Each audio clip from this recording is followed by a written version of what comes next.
तो देखो क्लियर आ रहा है एक बार, ठीक है। तो आज हम लोग जो शुरू करेंगे उसमें पहले से मैंने पेपर कुछ डाउनलोड करके रखा है। तो जैसे पहला क्वेश्चन है, इसमें पूछा है HCF ऑफ, ये 3 नंबर दिया है और HCF पूछा है, ठीक। तो HCF पूछा है, आपको ये बताना है जो नंबर दिए हैं 3 की पावर 3, 5 की पावर 2 और 2, साथ में ये तीनों मल्टीप्लाई में है, ठीक है। और 3 की पावर 2, 5 की पावर 3, 2 की पावर 2 और तीसरा है 3 की पावर 4, 5 और 2 की पावर 3, ये सब मल्टीप्लाई में है। तो इसका HCF क्या होगा? तो HCF क्या होता था, सारे नंबर ले लो, कॉमन नंबर ले लो और कॉमन के साथ बड़ी पावर। तो इसमें कॉमन क्या नंबर है, 3 भी तीनों के पास है तो 3 ले लिया, 5 भी तीनों के पास है और 2 भी तीनों के पास है। और तीनों की बड़ी पावर क्या है, सॉरी बड़ी नहीं, लोवेस्ट पावर। क्या तुम लोग कर रहे हो भाई? तो इसमें 3 की लोवेस्ट पावर क्या है तीनों में, तो तीनों में 3 की लोवेस्ट पावर है 2, ठीक है। तो 3 की लोवेस्ट पावर क्या हो गई 2, 5 की लोवेस्ट पावर क्या हो गई 1 और 2 की लोवेस्ट पावर क्या हो गई 1। तो बेसिकली इसको हम लिख सकते हैं 3 3 जा 9 इंटू 5 इंटू 2, 9 5 जा 45 into 2 which is equal to 90। तो इसका HCF क्या हो गया 90, जो option number B right answer है। क्लियर है? अगला क्वेश्चन क्या है, the system of linear equation represented by LM। अगर आप लोग को नहीं दिख रहा है तो मैं यहाँ पर बना देता हूँ इस तरह से, ये y एक्सिस है और ये x एक्सिस है। इसी में x और y एक्सिस में कह रहा है system of linear equation represented bye L, तो L इस तरह से गया है और M इस तरह से गया है। तो L और M को अगर हम देखें तो सिर्फ L M की अगर बात करें तो ये कितनी जगह पर काट रहे हैं, केवल एक जगह पर। तो ये कौन सा लाइन हो गया, यूनिक सॉल्यूशन वाला। यूनिक सॉल्यूशन, तो system of linear equation represented by LM लिखेंगे consistent with unique solution. Consistent कहां होता है, जब लाइन यूनिक सॉल्यूशन वाली होती है और या फिर कोइंसिडेंट होती है। कोइंसिडेंट और यूनिक सॉल्यूशन में ही कंसिस्टेंट होता है। रिवीजन करा देते हैं, तो याद कर लीजिए, अगर A1 upon A2 does not equal to B1 upon B2 के है तो यहां पर होता है यूनिक सॉल्यूशन, ठीक है। यहां पे होता है यूनिक सॉल्यूशन या इंटरसेक्टिंग लाइन, ठीक है, या इंटरसेक्टिंग लाइन। तीसरा, इन्हीं को बोलते हैं कंसिस्टेंट। कंसिस्टेंट क्योंकि ये एक जगह पर काटती है, क्योंकि एक जगह पर कम से कम काटती है। दूसरा क्या होता है, मैंने बताया कि दूसरा क्या होता है, जैसे अगर लाइन, ये पहली बात थी। दूसरी बात है कि अगर A1 अपॉन A2 बराबर है B1 अपॉन B2 के बट नॉट इक्वल टू है C1 अपॉन C2 के, तो ये लाइन जो होती है क्या होती है, पैरेलल। इसको क्या बोलते हैं, ये बोलती है लाइन पैरेलल, ठीक है। तो इस तरह से फिगर बनाते हैं पैरेलल। तो लाइन कैसी होंगी, पैरेलल लाइन, और पैरेलल का मतलब क्या है, नो सॉल्यूशन, नो सॉल्यूशन। साथ में ये होगा इनकंसिस्टेंट। इनकंसिस्टेंट यानी नहीं मिल रहा है, इनकंसिस्टेंट यानी मिल ही नहीं रहा है। तीसरा अगर हम लेंगे इसमें थर्ड वाला कि A1 अपॉन A2 अगर बराबर है B1 अपॉन B2 के और बराबर है C1 अपॉन C2 के, तो यहां पर क्या लाइन होती है, जो है कोइंसिडेंट। कोइंसिडेंट मतलब एक के ही ऊपर दूसरा, कोइंसिडेंट। और ऐसे सिचुएशन में क्या होता है, मैनी सॉल्यूशन, मैनी या फिर इसी को इनफाइनाइट सॉल्यूशन, मैनी या फिर इसी को इनफाइनाइट सॉल्यूशन, और इसको बोलते हैं कंसिस्टेंट। कंसिस्टेंट यानी कहीं ना कहीं टच हो रहा है, कहीं ना कहीं टच हो रहा है। तो ये याद कर लीजिए। तो इस वाले का आंसर क्या है, चूंकि एक ही जगह पर काट रहा है तो यूनिक सॉल्यूशन, और कंसिस्टेंट है क्योंकि कम से कम काट तो रहा है, टच तो कर रहा है। ठीक है, अगला क्वेश्चन नंबर 3 यहां पर देखेंगे, फॉर वैल्यू ऑफ के, फॉर वैल्यू ऑफ के the quadratic equation does not have real solution. मतलब के की किस वैल्यू के लिए इस इक्वेशन में के x square minus 5x plus 1 के की किस वैल्यू के लिए रियल सॉल्यूशन होगा। इस क्वेश्चन को करना कैसे होता है, आप इसको मान लो a, इसको मान लो b और इसको मानो c, और does not have real solution मतलब नो सॉल्यूशन। और नो सॉल्यूशन वाला फॉर्मूला क्या था, मैंने कई बार बताया है कि नो सॉल्यूशन तीन चीजें होती थी। क्या, B square minus 4ac, zero से छोटा तो नो सॉल्यूशन, फिर B square minus 4ac, zero से बड़ा तो 2 डिस्टिंक्ट रियल सॉल्यूशन। ठीक, सॉल्यूशन या इसी को रूट बोल देंगे, आंसर वही। और तीसरा, अगर B square minus 4ac zero के बराबर तो क्या बोलेंगे, 2 इक्वल रूट्स या इसी को सॉल्यूशन बोल देंगे। ठीक है, तो यहां पर नो सॉल्यूशन बोला है यानी नो रूट्स के लिए हम कौन सा लेंगे, B square minus 4ac less than 0। अब बी स्क्वायर की वैल्यू क्या है, -5, -4, a की वैल्यू k और c की वैल्यू 1, यहां पे देख रहे हो, लेस देन 0। तो 25 माइनस यहां पर हो जाएगा 4k लेस देन 0। जब भी लेस देन या ग्रेटर देन का साइन हो, आप लेस देन का साइन है तो इस -4 को इधर ले जाओगे, 25 को मत ले जाना। तो 25 इधर ही रह जाएगा, लेस देन 4k, इक्वल के तरह ही काम कर रहे हैं। अब ये 4 मल्टीप्लाई में है, इधर आएगा तो 25/4 sorry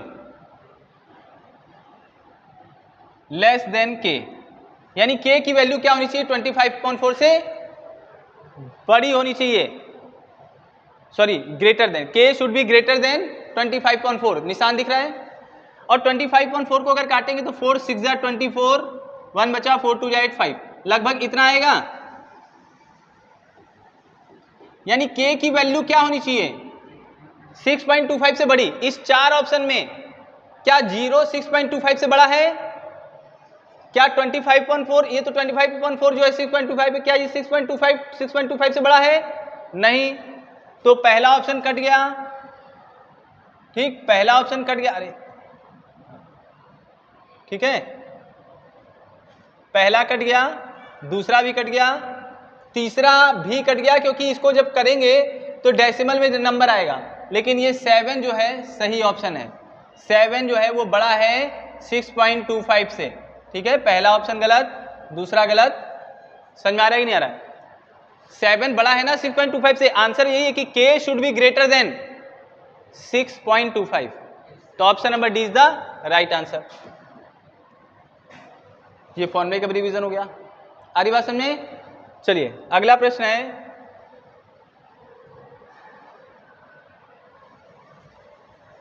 the distance between point this and this, distance निकालना है।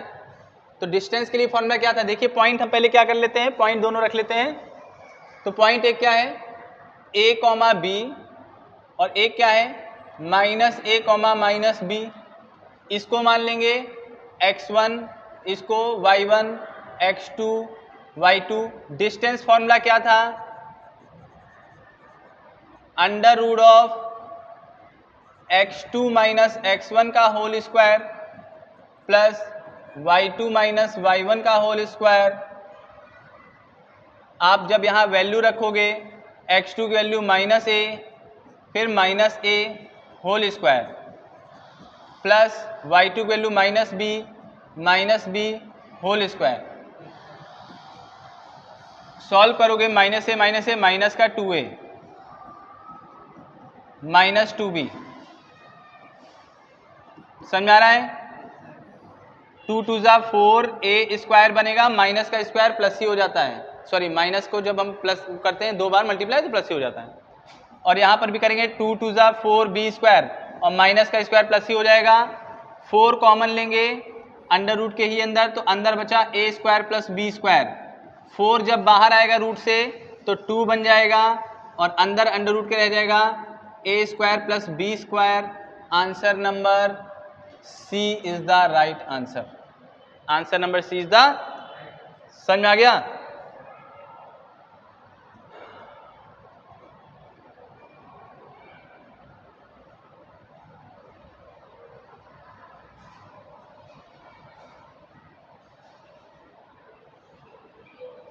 चलिए अगला क्वेश्चन है, in the given figure P Q and P R R tangent, ये फिगर बना हुआ है, ठीक है। तो इस तरह से मैं फिगर बना देता हूँ। एक फिगर है, एक ये टेंजेंट, एक ये टेंजेंट, ये वाला एंगल दिया है 35 और आपको निकालना है ये वाला एंगल क्यू ओ आर और ये पी है। क्या निकालना है? Q O. अब एक बात बताइए, टेंजेंट जो होता है वो 90 डिग्री बनाता है, किससे? रेडियस से। यहां कितना हो गया? 90, ये भी 90 बनाएगा।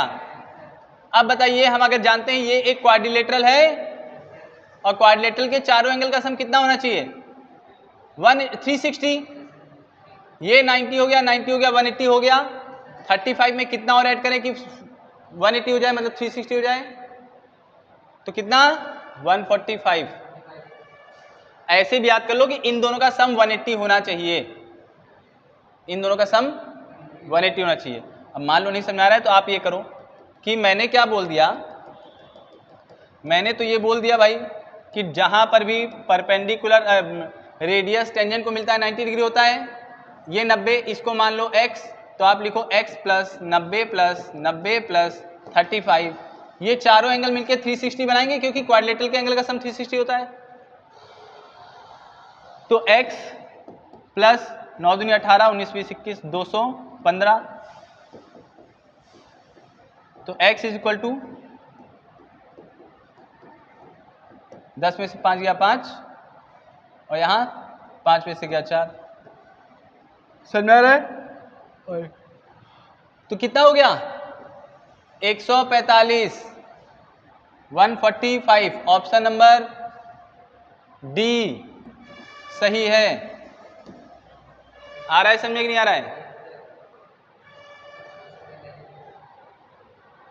समझो ध्यान से। अरे मैंने बताया कि ये वाला पता करना था, ये वाला दिया था। आप बस ये जानो कि इसको और इसको जोड़ने पर 180 आना चाहिए, 180। तो 35 में 35 में कितना ऐड कर दें कि 180 हो जाए? 145 ऐड करेंगे, ठीक।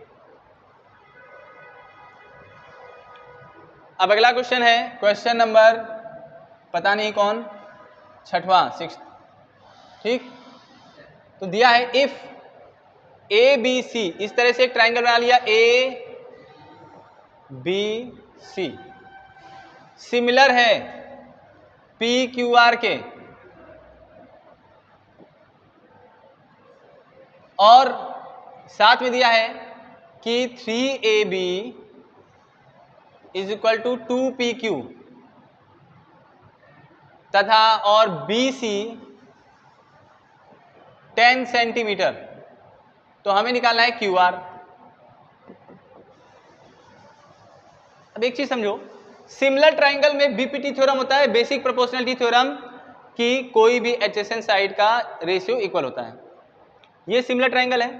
अगर मैं बात करूं इन दोनों की, किन दोनों की? इन दोनों की। तो यहां पर क्या लिखा है? 3AB equal to 2PQ। अगर मैं इस 2 को यहां से इरेज कर दूं, अगर मैं इस 2 को यहां से इरेज कर दूं, तो यहां मल्टीप्लाई में था, तो यहां पे जाएगा, नीचे कहां जाएगा? डिवाइड में। जो मल्टीप्लाई में था डिवाइड में आ गया। और यहां 3 के साथ AB किस चीज में है? मल्टीप्लाई में। इधर जाएगा, क्या हो जाएगा? डिवाइड में।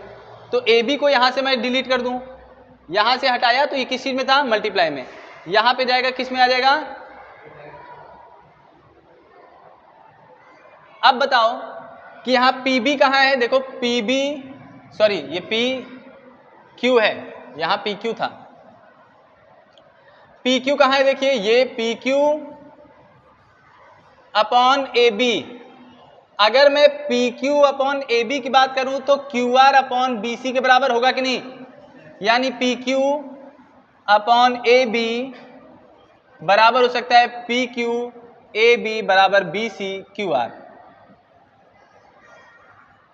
कैसे, बाय सिमिलरिटी, ठीक है, ratio of two similar triangle are equal, BPT theorem. तो अब बताओ पी क्यू ए बी की वैल्यू क्या दिया है, 3 और 2, तो मैं रख देता हूं,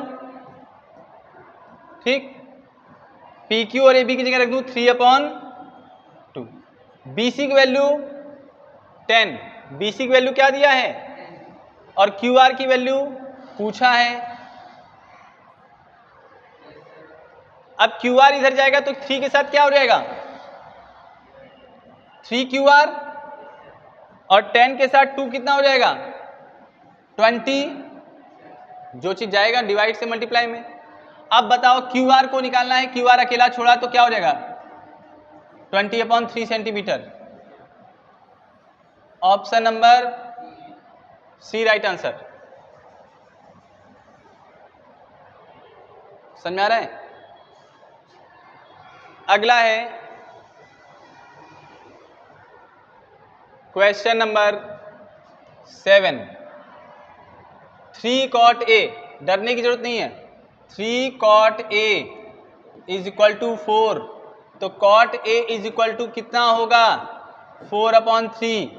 ट्राइंगल बना लिया फटाक से, ये बन गया A, और cot के हिसाब से क्या होता है, देखो याद करो, पंडित बद्री प्रसाद हर हर बोले, यहां पर आता है cot, cot के हिसाब से बेस परपेंडिकुलर, बेस अपॉन, तो अगर हमने कई बार बताया है पाइथागोरस ट्रिप्लेन से, पाइथागोरस थ्योरम से निकालेंगे तो ये आएगा 5x। x क्यों लगाए, रेशियो है।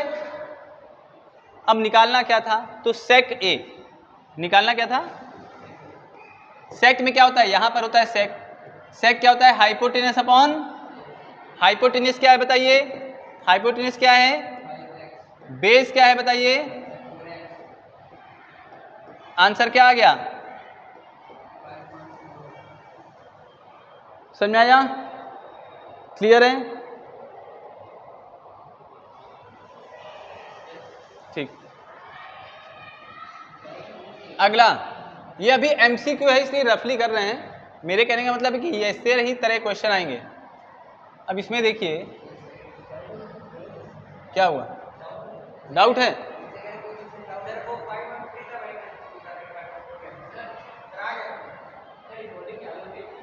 रिकॉर्डिंग नहीं चालू है,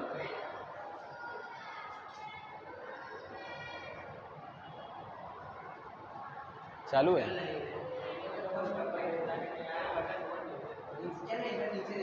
हाँ बिहारी है ये लड़का, बिहारी लोग ज़्यादा ISP से बनते हैं इसलिए, है ना। अब देखिए कह रहा है इन आ गिवन फिगर BAC, ये फिगर दिया है इस तरह से,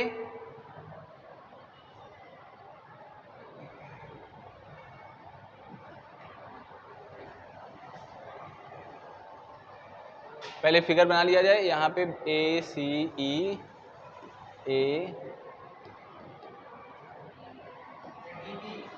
B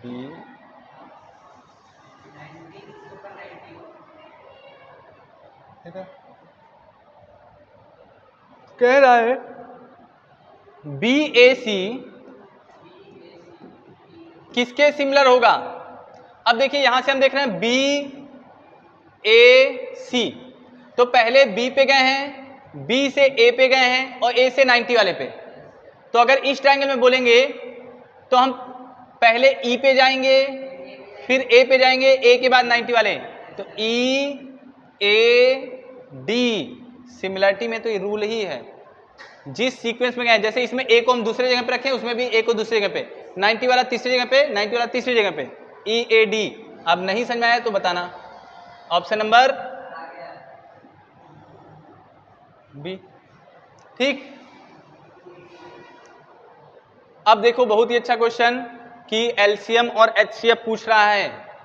अब जो पूछ रहा है बता दो।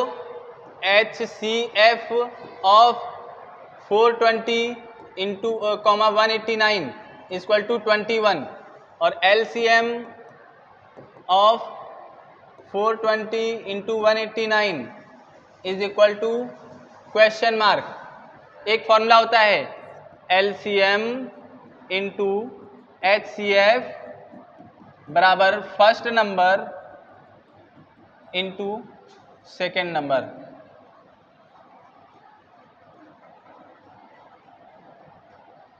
आ रही बात समझ में? LCM into HCF। अब बताओ LCM कितना है? HCF, ये HCF है सॉरी, LCM कितना है नहीं मालूम, मान लेते हैं X। HCF कितना है 21, फर्स्ट नंबर 420, सेकेंड नंबर 189, तो X is equal to 420 into 189 upon 21। जो चीज मल्टीप्लाई में था कहाँ गया? 21 बन जा 21, 21 टू जा 42, क्या बचा 20 इंटू 189। मल्टीप्लाई कर लेंगे क्या आएगा?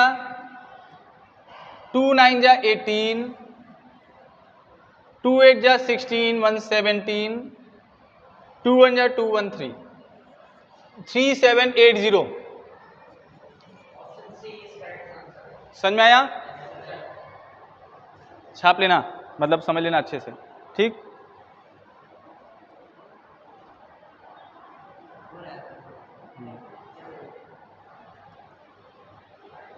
अगला देखो, fourth term of AP from in, fourth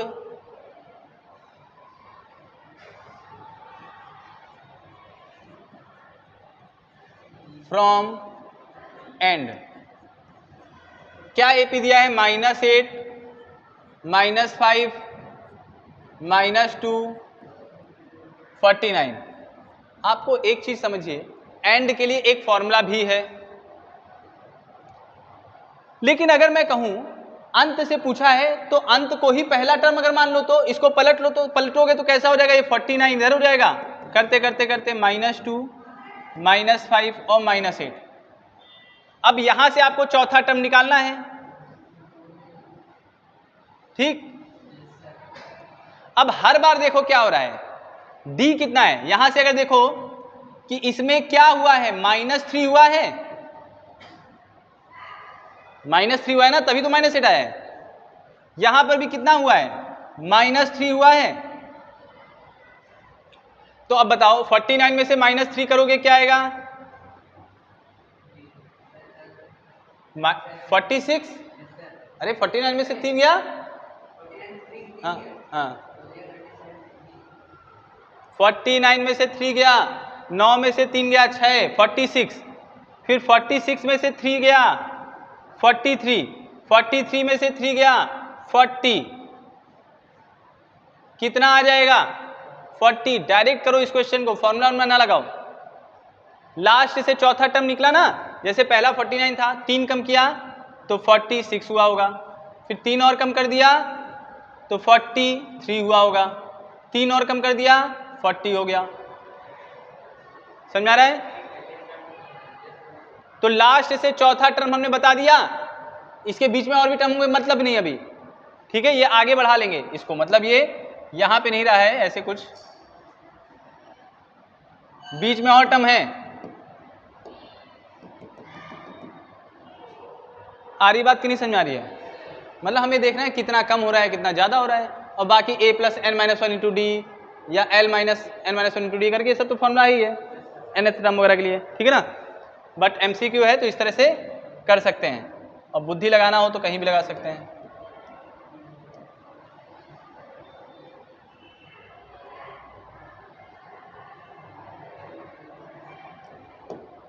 अगला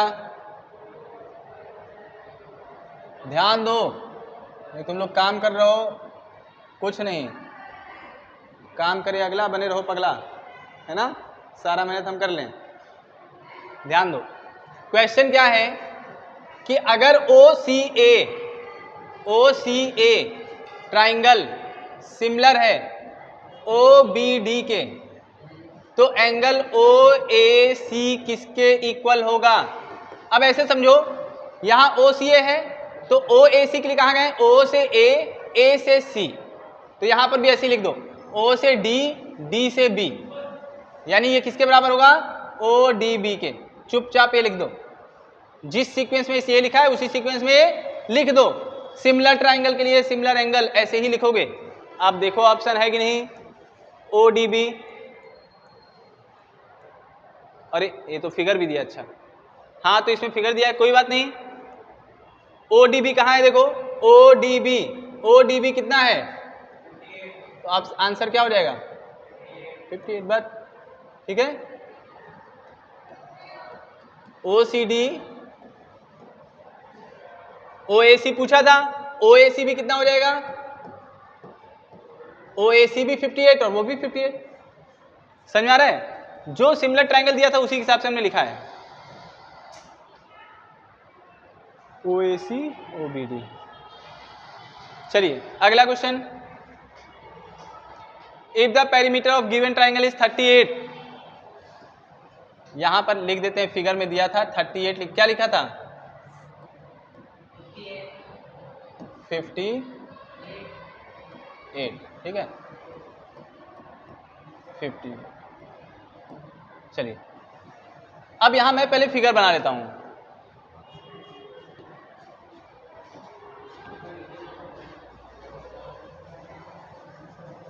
ये फिगर बना, इसकी वैल्यू A, इसकी वैल्यू B होगी, इसकी वैल्यू C रही होगी।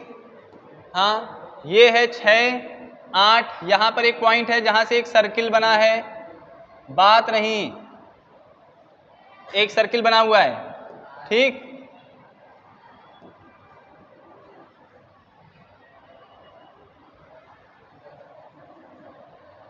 ये R है, Q है, P है। अब एक चीज बताना, पूछा है पेरीमीटर, इसमें दिया गया है if perimeter triangle 38 then AP की वैल्यू पूछा है। AP की वैल्यू मान लेते हैं X, तो गिवन क्या है? देखो, given perimeter of ABC is equal to 38 and BR is equal to 6, RC 8। To find क्या करना है? AP, तो लिखेंगे सबसे पहले let AP is equal to X। AP को क्या माना? X। अब जब AP को हमने X मान लिया तो हम क्या करेंगे कि सबसे पहले बताओ pair of tangent from external point, किसी भी एक्सटर्नल पॉइंट से पेयर ऑफ टेंजेंट, जैसे ये बना है तो ये लाइन हमेशा इसके इक्वल होता है, ये लाइन इसके, तो कैसे करेंगे? अगर हम देखें यहां से ये लाइन, तो ये किसके इक्वल होगा? तो अगर ये 6 है यहां से यहां तक, तो ये भी 6 होगा। अब बताओ ये वाला लाइन किसके बराबर होगा? इसके बराबर, तो ये 8, तो ये भी 8। अब बताओ ये वाला लाइन किसके बराबर होगा? इसके बराबर, तो ये X, तो ये भी। अब बताओ लिखेंगे सिंस पेरीमीटर इक्वल टू 38, यानी AB पेरीमीटर क्या होता है? तीनों साइड का सम। पेरीमीटर क्या होता है? तीनों साइड का सम। AB की वैल्यू कितनी है? X plus 6। BC की वैल्यू X 6 प्लस 8। CA की value 8 plus X is equal to 6 6 12 8 20 20 8 28 x और x 2x इक्वल टू 38, ठीक है।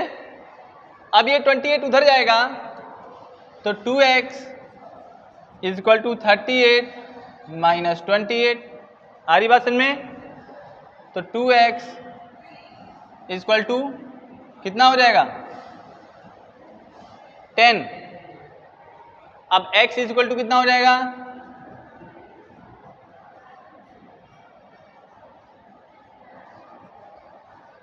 यानी AP इज इक्वल टू, समझ में आ रहा है? ऑप्शन नंबर बी सही है, ठीक। इतना बढ़िया क्वेश्चन तुम लोग ढूंढ के रखे। इधर देखो, अब यहां पर ये क्वेश्चन जो आया है डायरेक्ट, अगर आपको टेबल याद है तो कर लोगे। कैसे लिखा है, 1 माइनस 10 स्क्वायर 30 और 1 प्लस 10 स्क्वायर 30, ठीक। वैसे तो इसका फॉर्मूला होता है, लेकिन फॉर्मूला नहीं बताएंगे आप लोग, बस यहाँ पर टेबल से रखो वैल्यू, क्योंकि ये क्लास 10th में भी हो और वो फॉर्मूला 11th में आएगा। 10 30 की वैल्यू होती है 1/√3। क्या होती है 1/√3, तो 1 माइनस 1/√3 का स्क्वायर, और यहां 1 प्लस 1/√3 का स्क्वायर, ठीक। 1 माइनस 1/3, 1 प्लस 1/3, ठीक। समझ आ रहा है? अब क्या करेंगे, एलसीएम लेंगे तो कितना हो जाएगा, ये सॉरी यहाँ पर भी 3 होगा ना, क्योंकि √3 का स्क्वायर 3 होता है। एलसीएम लेंगे तो यहाँ नीचे हो जाएगा 3 और यहाँ होगा 3 माइनस 1। फिर दूसरे वाले में नीचे क्या होगा, नीचे भी पहले 3 बेस में और यहाँ 3 प्लस 1, ऊपर 3 में से 1 गया 2/3, नीचे 3 1 4/3। जब भी इस तरह का होता है तो पलट के मल्टीप्लाई होता है, तो 2/3 इंटू 3/4 कट गया 1/2। 1/2 देखेंगे किसकी वैल्यू होती है, क्या 1/2 cos 60 की वैल्यू होती है? सोचो, cos 60 की वैल्यू 1/2 ही होती है। cos 60 is the answer. Trigonometry table याद करना पड़ेगा भाई, नहीं याद करोगे तो कष्ट हो जाएगा। आ रही बात समझ में?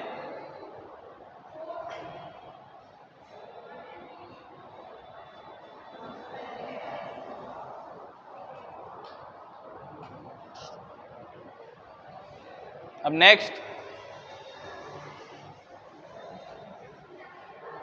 Total surface area of solid hemisphere. देखिए, एक सॉलिड हेमिस्फीयर इस तरह से होता है, उसका टोटल सरफेस एरिया पूछा है। तो इसका टोटल सरफेस एरिया में हम पहले इसको, ये होता है 2πr² प्लस ये होता है πr², तो total surface area of hemisphere होता है 3πr²। डायरेक्ट फ्री का नंबर दे रहा है एग्जामिनर, ऐसा क्वेश्चन आ गया तो। लेकिन फॉर्मूला याद होना चाहिए, जो याद ही नहीं करोगे तुम लोग। कर लोगे तो भाई अच्छी बात है, कर लोगे। अब जो छोड़ो, which of the following can not be the probability of an event. याद रखना कि प्रोबेबिलिटी जो है इसमें पूछा है, कौन सा इसमें से प्रोबेबिलिटी नहीं हो सकता है। नेक्स्ट क्वेश्चन, तो जो प्रोबेबिलिटी है वो हमेशा 1 से बड़ा नहीं हो सकता है, यानी 1 के बराबर हो या 1 से छोटा हो, और 0 के बराबर हो या 0 से बड़ा, और 0% से बराबर हो या बड़ा, और 100% के बराबर हो या छोटा। तो इसमें बताओ 0.4 हो सकता है 0.4 1 से छोटा है, 0 से बड़ा है। 4% हो सकता है, 0.04% हो सकता है, 4 नहीं हो सकता है, 4 क्योंकि 1 से बड़ा हो जाएगा।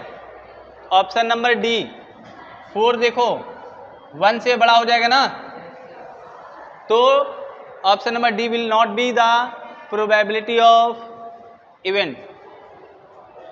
ठीक।